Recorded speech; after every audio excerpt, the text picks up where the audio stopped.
dos maiores enganos que tem levado muita gente a esquecer que a Bíblia é um livro profético. Muita gente esqueceu disso. E Pedro está observando que a igreja aos poucos está adormecendo. E por causa dessa dormência, os membros estão perdendo o foco. Mas a gente tem que analisar qual é a palavra que tem que estar na boca da igreja.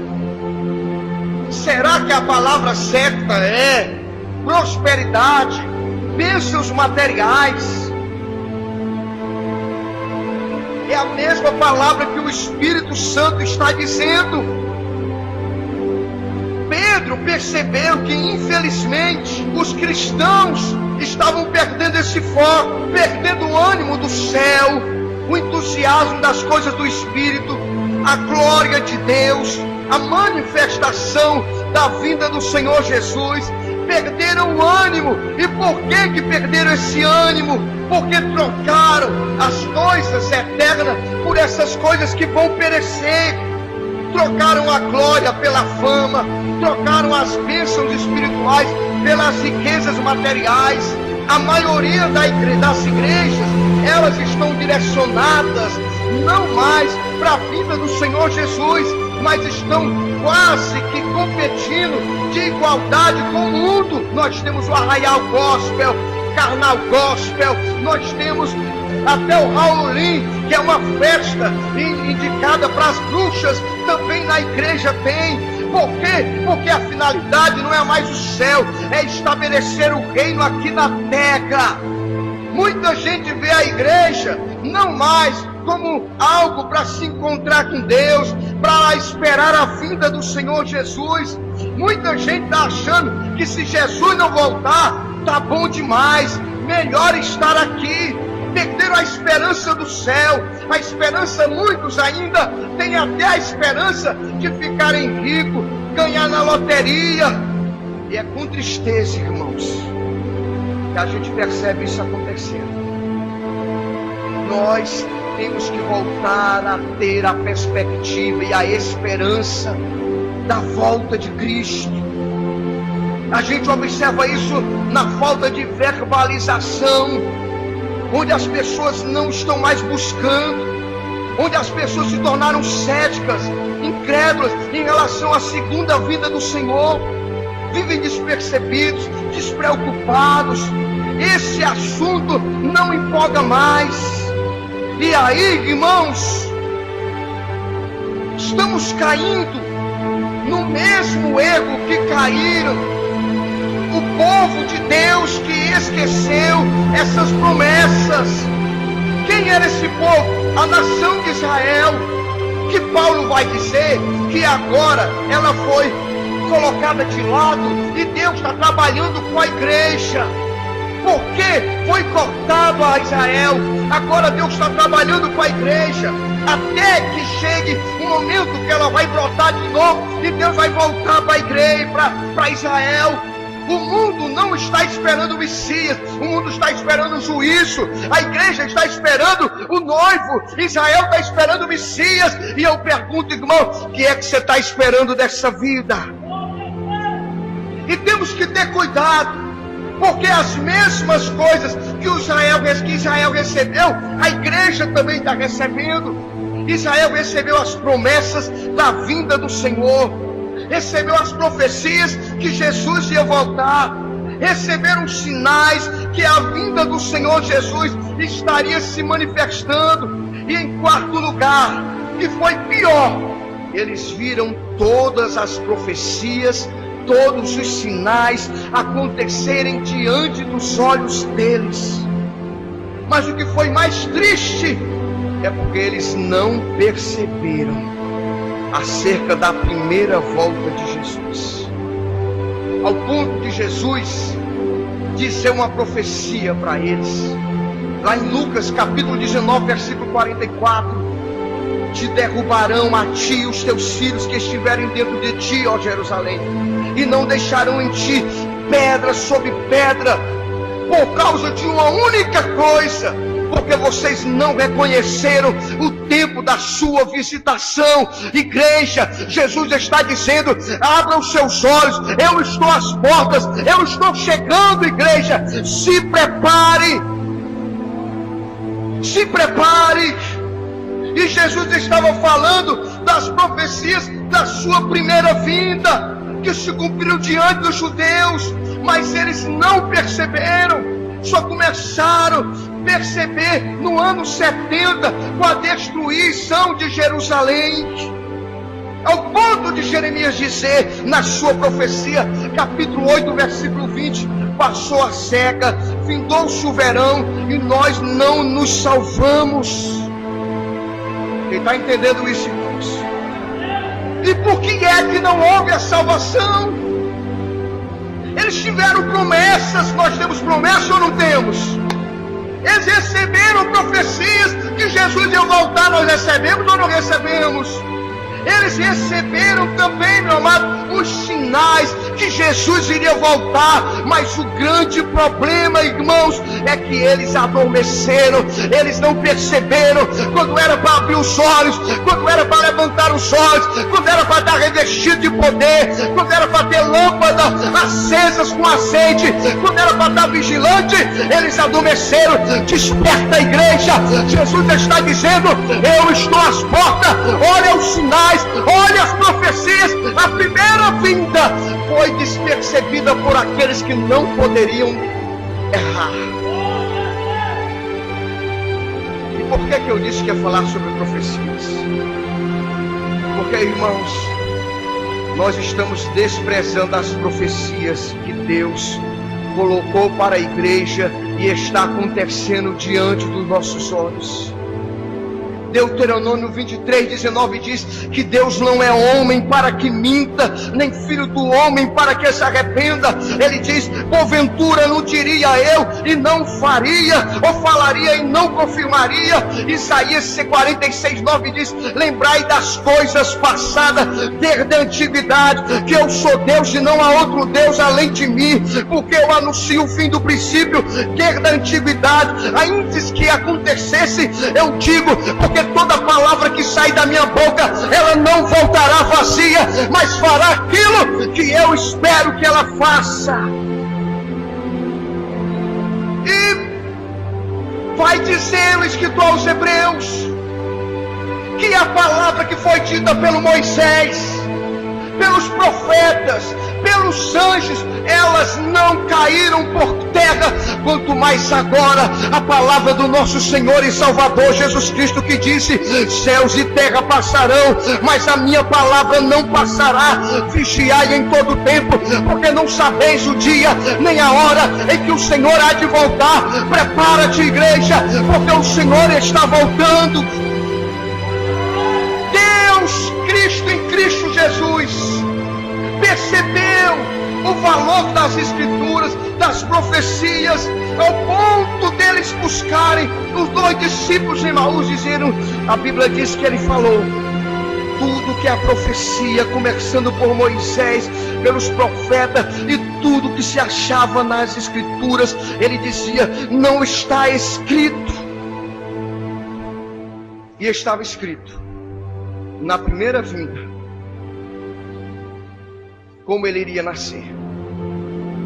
Isaías, no capítulo 7, versículo 14: portanto, mesmo o Senhor lhe dará um sinal, ó Israel. Eis que uma virgem conceberá e dará à luz a um filho, e o seu nome será Emanuel. Quando aconteceu? 758 anos antes de Cristo. Quando Mateus capítulo 1, versículo 24 e 25 vai dizer, o nascimento de Jesus Cristo era assim: estando Maria, sua mãe, desposada, virgem com José, se juntar, achou-se grávida do Espírito Santo. Mateus vai dizer também, lá no capítulo 1, o anjo Gabriel enviado e disse: virgem desposada, disse para ela: tu será concebida, tu conceberá o Salvador do mundo. Já tinha falado. A segunda profecia, Deus disse lá, escrito lá em Miqueias capítulo 5, versículo 2: E tu, Belém Efratá, posto que és entre milhares de Judá, a pequena, de ti sairá o que será o Senhor de Israel, e cujas origens são desde os tempos antigos, desde a eternidade. Jesus nasceu lá na era de Nazaré, mas ele nasceu lá em Belém, fugido, e Deus estava dizendo: olha, a minha palavra, tudo que eu vou falar vai se cumprir. Deus disse para Abacuque: Abacuque, escreve, porque o que há de vir virá, não tardará. Se estiver tardando, que você estiver pensando, não se desespere, espera, porque a palavra de Deus vai cumprir. Meu amado, ainda que tenha gente dizendo que isso é história da cachorra carrocinha, Deus está dizendo: te prepara, porque a palavra de Deus vai se cumprir. A profecia do seu nascimento, a profecia de onde ele iria nascer, e a profecia dos presentes. Está lá em Isaías 72, 10, 66, 60. Diz que os reis de Tarsis e das ilhas iriam trazer presente para Jesus. Quando aconteceu depois, meu amado, lá no ano de 698, veio a profecia dizendo, que Mateus disse, que os reis magos vieram do Oriente para dar presente. Falaram que as crianças iam morrer, todas as crianças iriam morrer. Jeremias disse no capítulo 31, versículo 15: assim diz o Senhor, uma voz se ouviu de Ramá, lamentação, choro amargo, Raquel chora seus filhos, sem admitir consolação, porque eles já não existem mais. Quando aconteceu 666 anos depois, Mateus 2,16, Herodes, vendo que tinha sido iludido, irritou-se, matou todas as crianças do sexo masculino, porque não queria que o rei reinasse. Meu irmão, isso é para você lembrar, do que Deus fala, ele cumpre. Até a chegada dele no jumentinho. Zacarias versículo 9, capítulo 9: alegra-te muito, ó filha de Sião, exulta, ó filha de Jerusalém, eis que o teu rei virá a ti, justo e salvador, pobre, montado sobre um jumento, sobre um asninho, filho de uma jumenta. 487 anos depois, antes de Cristo, cumpriu a profecia. Lucas 19:30, onde todo o povo estava esperando, e Jesus entra em Jerusalém montado num jumentinho, e todo mundo diz: Hosana, bendito aquele que vem em nome do Senhor Jesus.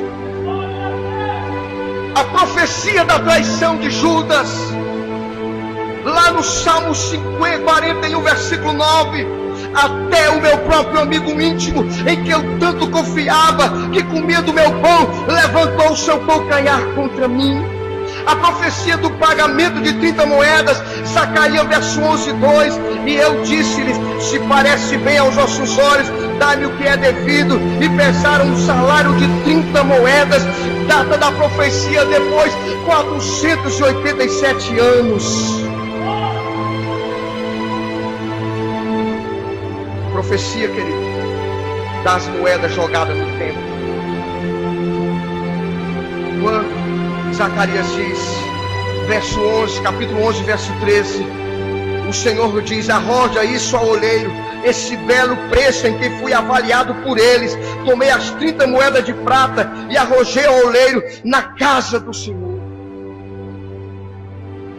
Por que eu estou falando isso, irmãos? Porque Deus falou a primeira vez e se cumpriu. Porque Deus disse que o seu povo queria voltar. Mas o maior problema do seu povo é porque eles adormeceram e não perceberam. E agora o apóstolo Pedro está vendo a igreja perder também essa esperança, perdendo essa visão das profecias que iriam se cumprir. O desejo, o anseio estava sumindo do coração deles. E o resultado, irmãos, eles perderam o temor do fogo do inferno. Eles temeram a volta de Jesus. Eles esqueceram a volta de Jesus. Eles deixaram de lado as profecias. E Pedro vai escrever dizendo: eu não trago nenhuma novidade para vocês. Eu quero escrever essa segunda carta, capítulo 3, verso 1. Em ambas eu quero exortar vocês, a vocês se animarem, sinceramente, sincero, para que vocês voltem. Entender que vale a pena servir ao Senhor, vale a pena negar esse mundo, vale a pena carregar a cruz, vale a pena matar a tua carne, vale a pena deixar muita coisa nessa terra aqui, porque a profecia vai se cumprir. E Pedro está dizendo: eu quero abrir o entendimento de vocês, porque estão anuviados, vocês não percebem essa verdade da caminhada cristã. E eu quero lembrar vocês, volto a exortar vocês, para trazer à memória, que vocês não podem esquecer. Diga: esquecer o quê? As palavras que primeiramente foram ditas pelos profetas. Isaías falou, Jeremias falou, Moisés falou, Ageu falou, Abacuque falou, Malaquias falou, Miqueias falou, Davi falou, tantos profetas de Deus dizendo: ele vai voltar, ele vai voltar. E agora Pedro está dizendo, agora somos nós que estamos alertando os santos apóstolos, afirmando que ele vai vir com poder e glória. Paulo disse para os irmãos de Tessalônica: meus queridos, não se preocupa não, que vai ser no abrir e fechar de olhos. Eu estava assistindo, irmão, um testemunho daquele rapaz que trabalhava naquele avião, daquele time de futebol que caiu. Esse time aí, qual é o nome? Chapecoense. Ele disse que estava no avião, parecia que estava descida normal. Quando foi um barulho, quando ele acordou, ele já estava no chão. E todo aquele desastre, meu irmão, aí vem na minha mente: assim será a vinda do Senhor Jesus. Cadê o diácono Cláudio? O Jefferson está aqui? Cláudio, Jefferson. Querido, eu tenho certeza que para nossa irmã Genisa, ela ainda está com aquela batida de Deus. Quando ela abriu os olhos, irmãos, é os túmulos sendo abertos, é ela subindo, é uma trombeta soando, e ela vai dizer: meu Deus, o que é isso? Porque a Bíblia diz: os que dormem no Senhor não vão preceder a gente, não, irmão. Vai todo mundo se encontrar nas nuvens, e vamos se encontrar com o Senhor lá nos céus, lá no alto, meu amado. E naquele dia vai ser dessa forma: no abrir e fechar dos olhos. Fechei os olhos, quando é fé, túmulos serão abertos, irmãos, e de repente a gravidade não vai mais sustentar a gente. De repente essas paredes, esses não vão segurar o nosso corpo. Nós seremos arrebatados, tirados aqui dessa terra. Uma trombeta vai soar. Eu não sei como vai ser, mas eu sei, meu amado, que Jesus vai voltar. Irmãos, até as pedras estão clamando. Eu vi essa semana agora um filme do Simpson. É o sexto episódio, o 19º episódio do sexta, como é que chama? Temporada. Ele foi assistir o filme Deixados para Trás, e falando do arrebatamento, e falando de tudo aquilo, um desenho que é altamente satânico, aquele Simpson. Mas aí estava alertando, ele fazendo os cálculos e dizendo: olha, o apocalipse vai ser agora, porque está acontecendo isso, está acontecendo aquilo, até os cegos estão enxergando, e a igreja está dormindo, mas o Espírito Santo está dizendo: alerta-te, igreja, prepara-te para te encontrar com teu Deus, prepara-te para encontrar que quem tem essa esperança santifica-se a si mesmo. E Pedro está dizendo que Paulo fala para os irmãos de Tessalônica: vai ser no abrir e fechar dos olhos. Abrir e fechar dos olhos. Ele virá sobre as nuvens. E eu tenho que lhes fazer essa pergunta: você está preparado? Você está preparado? E aí eu vejo gente que não quer nem se batizar nas águas. Você está preparado? Se nem batizar nas águas você pode, você está preparado? Aí eu vejo gente que não quer compromisso com a igreja, meu irmão. Jesus não vem buscar desviado, Jesus vem buscar a igreja dele, Jesus vem buscar aquele que fazem parte do seu corpo, meu amado irmão. Prepara-te em nome de Jesus, ele virá sobre as nuvens de glória. Você está preparado? Você está preparado? Isaías, o capítulo 34, versículo 16, afirmou: buscai no livro do Senhor e lede, nenhuma dessas coisas faltará, ninguém faltará a compreensão daqueles que leem as Escrituras. O que aconteceu na primeira vinda? Tudo que Jesus tinha afirmado, tudo que os profetas tinham falado. E o escritor aos Hebreus vai dizendo que se a palavra de Moisés, a palavra dos profetas, a palavra dos anjos não caíram por terra, quanto mais a palavra do nosso Senhor e Salvador Jesus. E o que está acontecendo ao nosso redor que nós não estamos vendo? Jesus disse: e quando verdes a figueira brotando, quando vês que a figueira está brotando os seus frutos, levantai os vossos olhos e verdes que está próximo à vinda do Senhor. Deixa eu explicar para os irmãos. A figueira na Bíblia sempre foi uma analogia que Deus usou como a Israel. Quando o homem peca lá no Éden, Deus reveste o homem de figueira.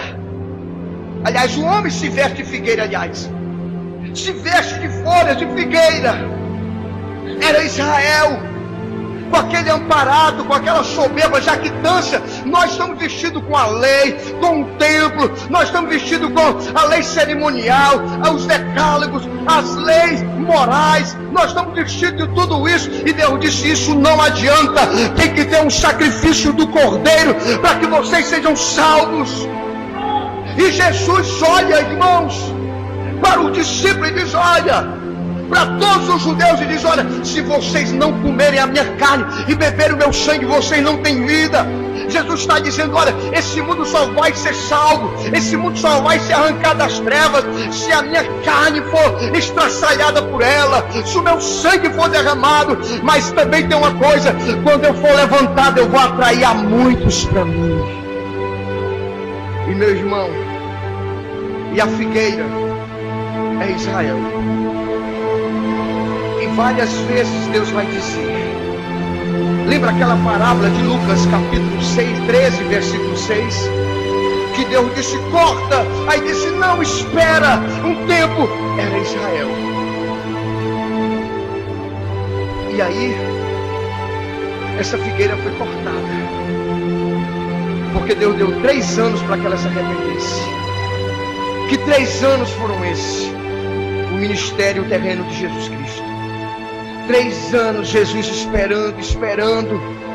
E aí quando Jesus vai entrar em Jerusalém, Jesus chora e diz: Jerusalém, Jerusalém, que mata os teus profetas e os que a ti são enviados para te salvar. Mas eu choro porque você não reconhece o tempo da visitação. Em verdade eu vos digo que chegará um tempo que vocês vão clamar, vão chorar, e quando eu estiver voltando das nuvens com a minha igreja, vocês vão dizer: bendito que vem em nome do Senhor. Jerusalém, Jerusalém.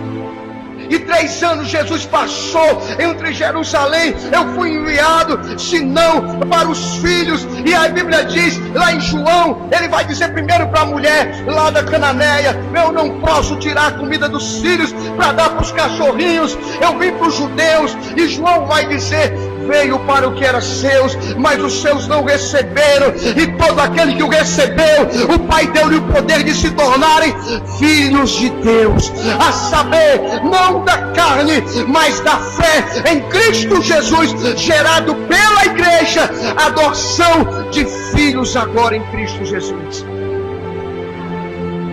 E a figueira é Israel. E aí Jesus dá aquela profecia: Israel, virão sobre ti e desraigarão os teus filhos, destruirão tuas casas, destruirá o templo, e em ti não ficará pedra sobre pedra, porque não conseguiste ouvir e nem ver o tempo da tua salvação. Quem está entendendo isso aqui? Aí Jesus morre no ano 33. Passa-se 37 anos. No ano 70, o imperador, até então era general, Vespasiano, Tito Vespasiano, entra em Jerusalém. E quando ele chega em Jerusalém, a primeira resistência, porque os judeus não queriam mais deixar os romanos tomarem conta de Jerusalém. Levantou-se então uma tribo lá, e eles começaram, os sacerdotes disseram: nós vamos vencer em nome de Jesus. E aí veio o pai do Tito, a primeira vez cerca Jerusalém, e eles têm aquela mentalidade: nós vamos resistir. E aí os judeus saem. Mas era a profecia que Jesus tinha dito: quando vocês virem o Dissolador no lugar santo, vocês que ficaram lá pro monte, não volte mais não. Vocês que estão sobre as casas, não desçam. Vocês que estão no campo, não voltem mais, porque ali vai ser a destruição. E aí ele, pai de Vespasiano, sai. Aí depois volta Tito como general. Aí destroça. Segundo Flávio Josefo, um historiador judeu, ele disse que foi derramado tanto sangue que chegava nas canelas. Entraram no templo, destruíram pedra, destruíram tudo. Não ficou pedra sobre pedra, a não ser os muros das lamentações que hoje a gente conhece pela televisão. Anos 70. Aí onde houve a diáspora, todos os judeus foram espalhados em todo mundo. Todo mundo espalharam-se os judeus. No ano que eu falei, 70. Não estou falando 1970, estou falando do ano 70. E os judeus ficaram dispersos em todas as nações. Mas o que é interessante, irmãos, passaram-se 100 anos, 200, 300, 500, 1000 anos, 1500 anos depois, 1600, 700 anos, 800 anos, não era para ter mais nenhum vestígio de judeus, não era para ter nenhum vestígio de Bíblia, de livro sagrado, não era para ter vestígio de profecia, mas tinha uma palavra lá em Ezequiel, capítulo 37, Deus disse: olha, eu mesmo vou tirar vocês do túmulo, e vou levantar um grande exército. E quando Ezequiel vai para o vale de ossos secos, olha o que acontece, irmãos. Olha Deus cumprindo a profecia nessa geração. 1948, 1939, começa a Segunda Guerra Mundial. Hitler ascende ao poder e ele começa a perseguir os judeus. E na Segunda Guerra Mundial, mais de 2 milhões de judeus foram mortos. Quando abriram os campos de concentrações em 1948, onde já se tinha a filmagem, filmava-se, irmãos, caveiras e caveiras de judeus nos campos de concentrações, magos, secos, todos eles dentro já, todos já para serem disseminados com gás lacrimogênico, ou então serem mortos no fogo, como o Hitler estava matando, eram queimados vivos, já estavam todos decretados dentro da sepultura. Mas Deus disse para Ezequiel, manda ele passear. Ezequiel, não sei, milhares e milhares de anos antes, o Espírito Santo pega Ezequiel e diz: Ezequiel, vamos lá na Segunda Guerra Mundial. Dá uma volta aí nos campos de concentrações. Dá uma volta aí na vala onde os judeus são enterrados. Ezequiel, 1948, quase 1.500, 2.000, Ezequiel. Será que esse 1900, irmãos? Quase 2.000 anos, Ezequiel, esses ossos aí, que não tem geografia para poder morar, não tem mais localidade, esses ossos que não tem político, não tem ninguém por eles, esse povo que não tem exército, será que eles podem reviver, Ezequiel? Está profundo ou não está, irmão? É o Espírito Santo de Deus trazendo a profecia para nós. Ezequiel, dá uma volta. Pode reviver, Ezequiel? Não. Você pode abrir a sua Bíblia, Ezequiel 37, se você tem habilidade. Olha o que Deus vai dizer, irmãos, para Ezequiel, lá no Vale de Ossos Secos, lá na Segunda Guerra Mundial. Deus, claro que também tinha a ver também com a nação daquela época também, mas isso era um ato profético também que Deus estava dizendo, uma profecia que Deus estava falando. Olha o que Deus vai dizer para Ezequiel acerca da nação, acerca da figueira. Verso 11: esses ossos são toda a casa de Israel. Eis que eles estão dizendo: os nossos ossos secaram, pereceu a nossa esperança. Portanto, profetiza e dizes: assim diz o Senhor Jeová: eis que eu abrirei as vossas sepulturas e vos farei sair das vossas sepulturas, ó meu povo, e vou trazer vocês para a minha terra, Israel. Um povo sem identidade, um povo, irmão, sem nação, sem qual é a tua nacionalidade, qual é o teu RG, onde foi cadastrado. Um povo, irmão, totalmente separado em todos os lugares. E Deus disse: e eles vão saber que eu sou o Senhor quando eu abrir as vossas sepulturas. E em 1948, irmãos, depois da Segunda Guerra Mundial, vocês sabem o que houve?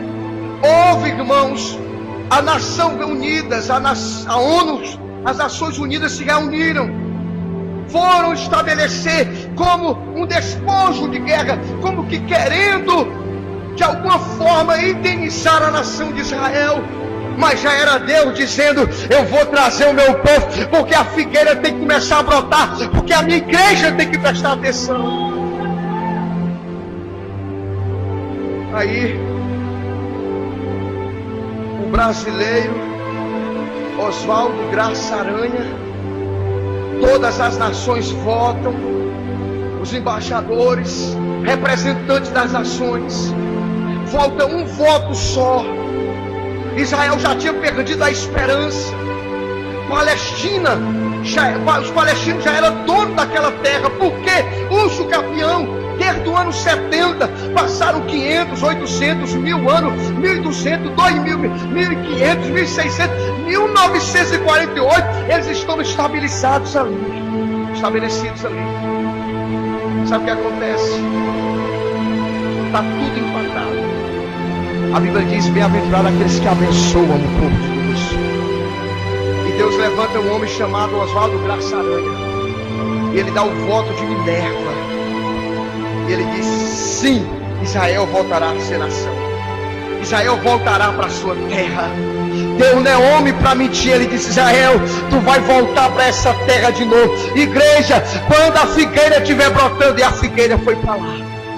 1948, irmãos, olha o que aconteceu, meu querido, naquele lugar. Eles chegaram numa terra deserta, tamanho do Ceará, no meio do nada, só quente. Mas, meu irmão, quem tem a promessa e a bênção de Deus, onde coloca a planta do pé, é abençoado. E eles começaram ali a fazer o Estado de Israel. O Estado de Israel. 1948, passam-se quase 20 anos. 1966, Egito, Cisjordânia, Iraque, Kuwait, Síria, Irã, palestinos esperam o ano jubileu, o sábado sabate.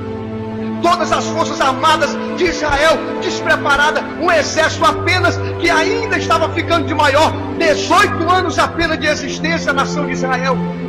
Todas aquelas nações invadem num dia só a nação de Israel, a guerra de 6 dias, chamada a guerra de 6 dias. Eles estavam despreparados, meu irmão, mas não dormirá o guarda de Israel. Deus estava guardando aquela nação e disse: calma, essa peleja não é vossa, essa peleja é minha. Irmão, várias nações, quantos e quantos anos estabilizados, exército preparado. Sabe o que aconteceu, irmãos? Em 6 dias Israel destruiu e ganhou aquela guerra de todas aquelas nações vizinhas.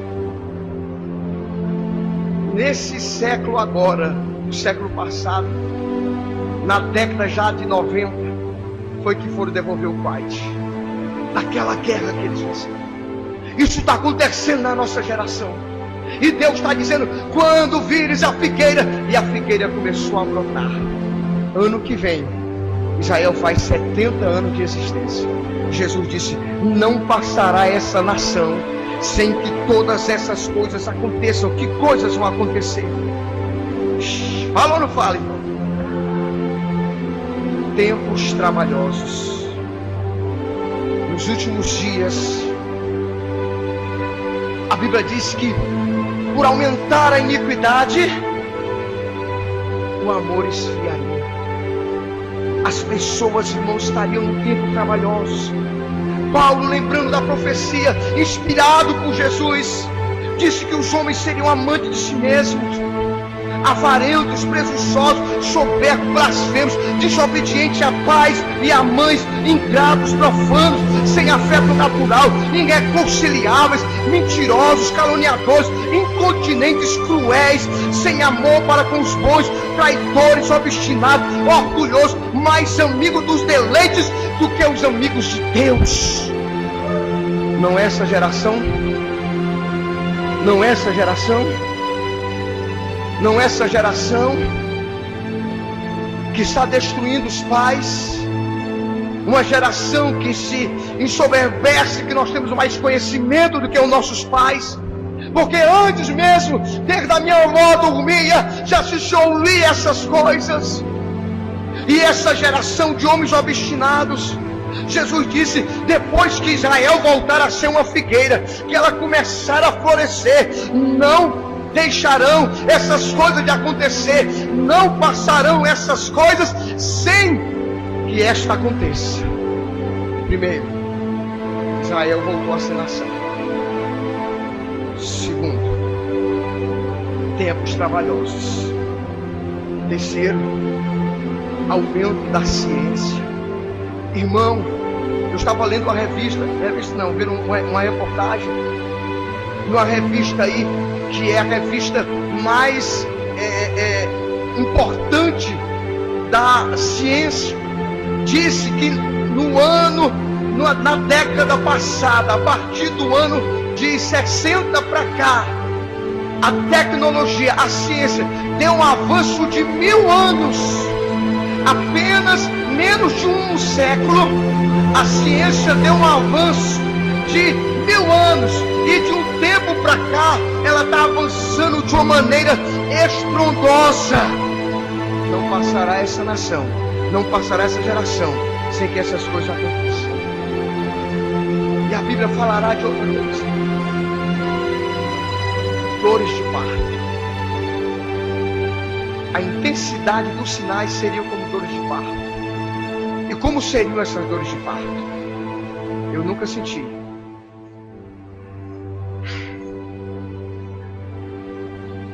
Mas eu vou te explicar como é que é.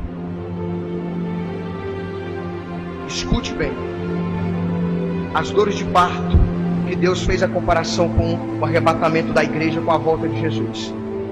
Primeira coisa, a dor de parto, primeiro ela chega leve e demora. Exemplo, ele bateu aqui uma vez, daqui a 4 horas, foi leve. Bateu um pouquinho mais forte, mas diminuiu o tempo, 3 horas. Bateu um pouco mais forte, diminuiu o tempo, 2 horas. Bateu um pouco mais forte do que das primeiras vezes, 1 hora.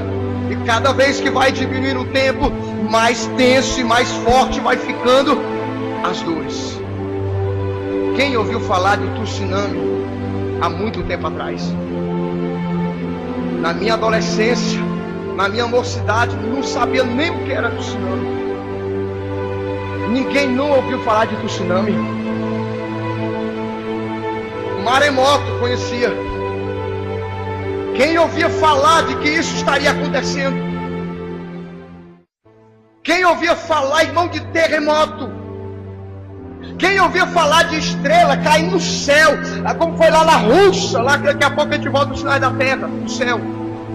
Quem ouvia falar desses sinais? Terremoto, tsunami, de geleiras. A terra cada vez mais, as dores de parto intensamente. Pastor, mas sempre existiu. Faça um catálogo, olhe na internet, analise. Era um terremoto de 200, de 300 e 300 anos. De 200 e 200 anos. Só no século passado, irmão, tivemos mais de 1000 terremotos. Só no século passado. E de proporções extraordinárias, mais de 100.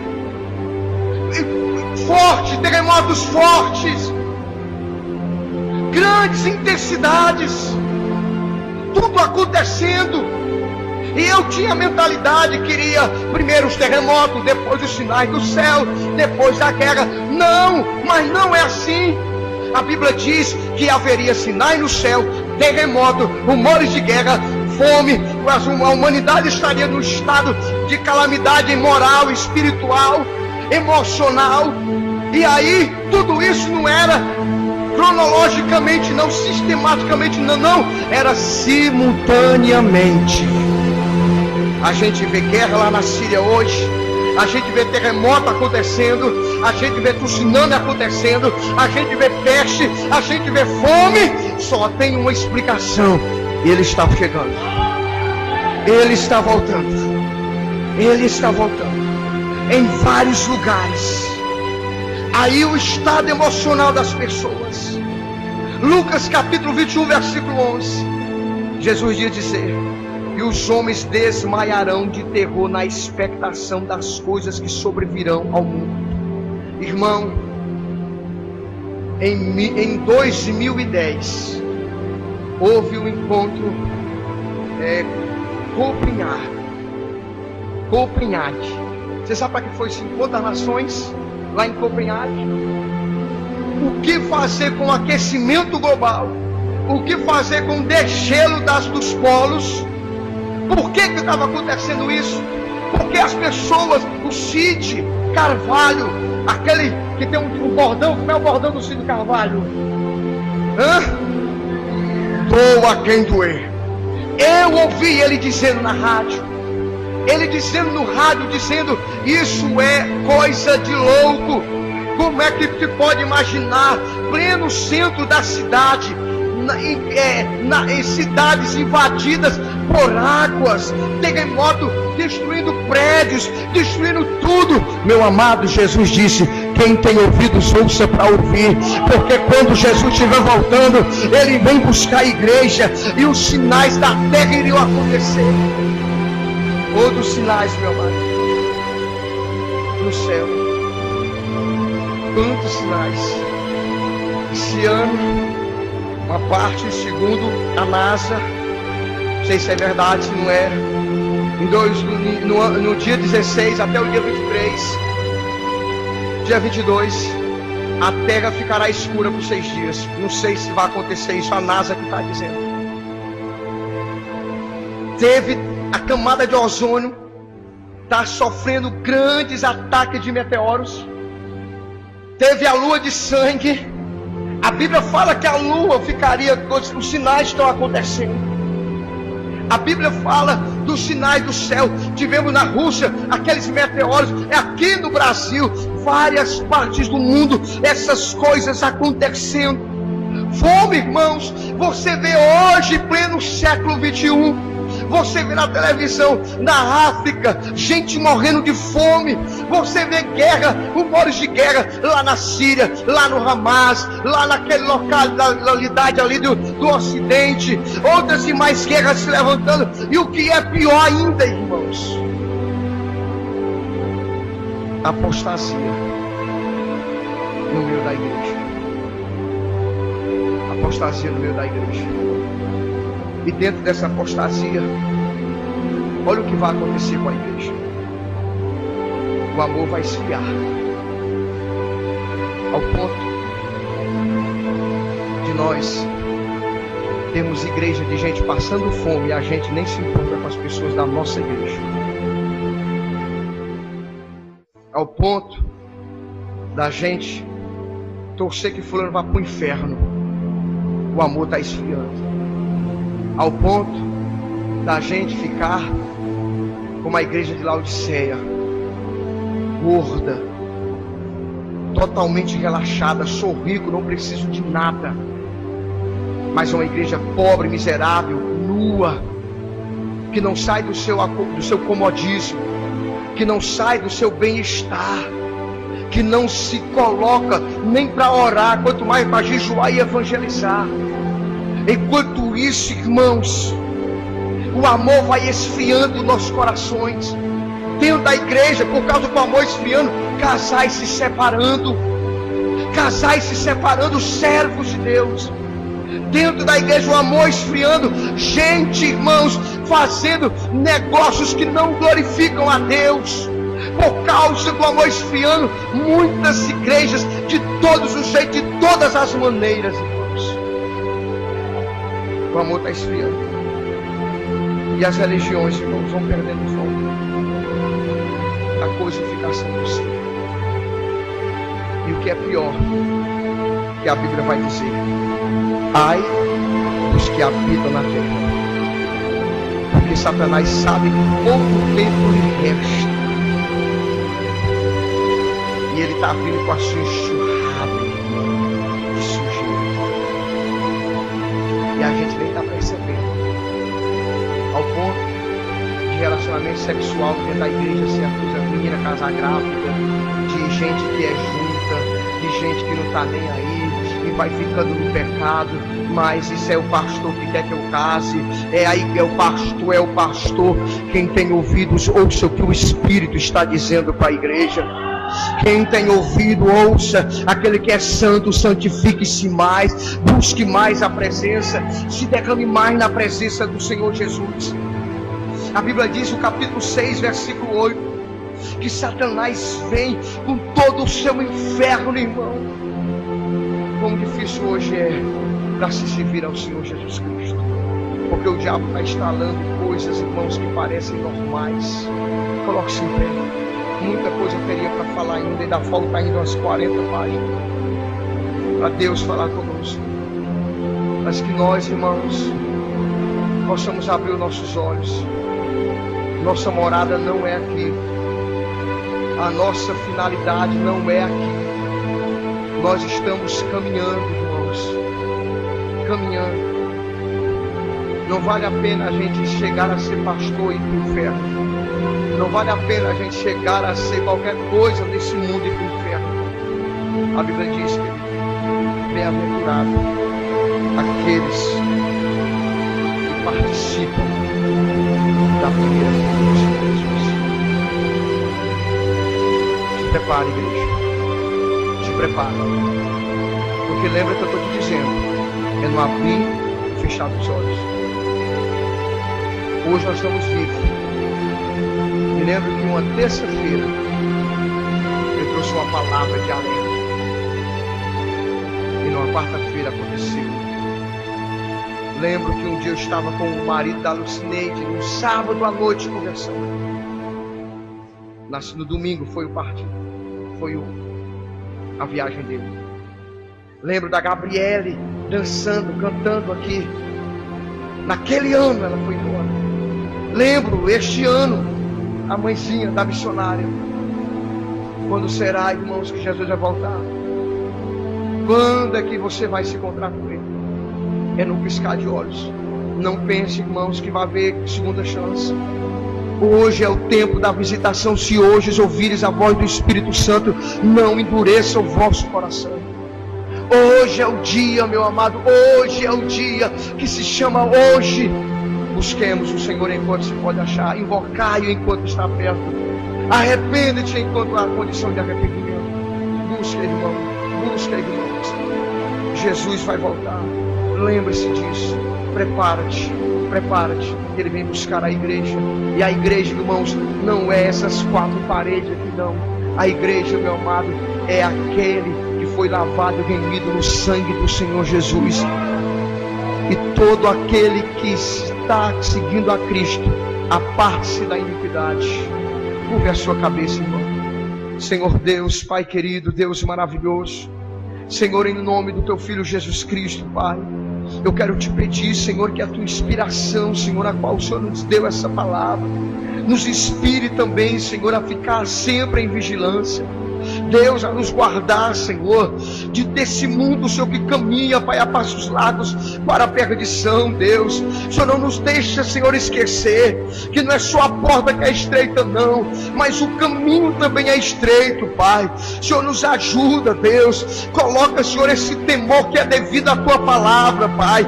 Anima o nosso coração, Senhor. Não nos deixa, Senhor, encontrar-se contigo, Senhor, despreparado. Não nos deixa, Senhor, encontrar contigo de mãos vazias, Pai. Nos ensina a contar os nossos dias, Pai. Nos ensina, Pai, porque naquele dia, Senhor, não haverá, Senhor, marido para interceder, não haverá mulher para interceder, não haverá filhos para interceder, não haverá pai, não haverá mãe, Senhor. Naquele dia, Senhor, temos o advogado dos advogados nos justificando.